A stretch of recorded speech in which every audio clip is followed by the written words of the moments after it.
E aí pessoal, tudo certo? Dica rápida aqui para vocês. Eu posso fazer uso de um mesmo e de a mesma na minha prova discursiva?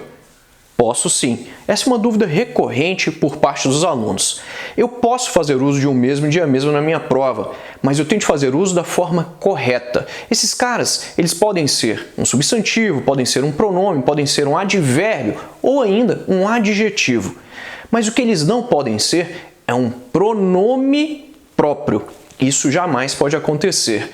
Dessa forma, é importante que você entenda que você pode sim fazer uso desde que seja do modo correto. Preparei dois exemplos para ficar bem claro para vocês como de fato você pode fazer uso desses caras.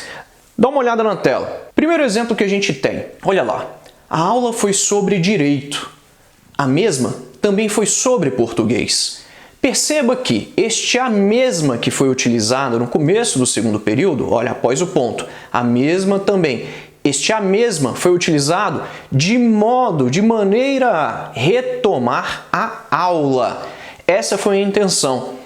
Dixon, eu não posso fazer isso? Não. O correto aqui seria você ter utilizado o pronome próprio, ela. Eu não posso fazer uso de a mesma aqui para retomar a aula. O correto seria a gente utilizar ela. Também foi sobre português, porque esse ela automaticamente retoma o único termo que está no feminino singular no período anterior, que é exatamente a aula. Alguns vão me perguntar, mas eu poderia utilizar também esta, um pronome demonstrativo? Neste caso aqui, sim. Eu poderia também fazer uso de esta. Ficaria assim. A aula foi sobre direito. Esta também foi sobre português. Bacana, correto também. Mas da forma que nós vimos aqui, este a mesma foi utilizado incorretamente. Ok, Dixon, mas como eu posso fazer uso de modo correto de um mesmo? Você tem várias formas de utilizar o mesmo de modo correto. Eu preparei aqui um exemplo para que você tenha uma ideia. Meu irmão estuda muito. Meus pais esperam que eu faça o mesmo. Note o seguinte, este o mesmo aqui, ele foi utilizado com o sentido de a mesma coisa. Isso, meu irmão estuda muito. Meus pais esperam que eu faça isso, que eu faça a mesma coisa.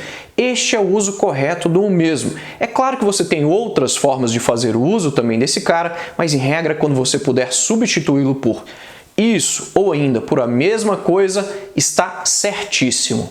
Então, gostaram dessa dica?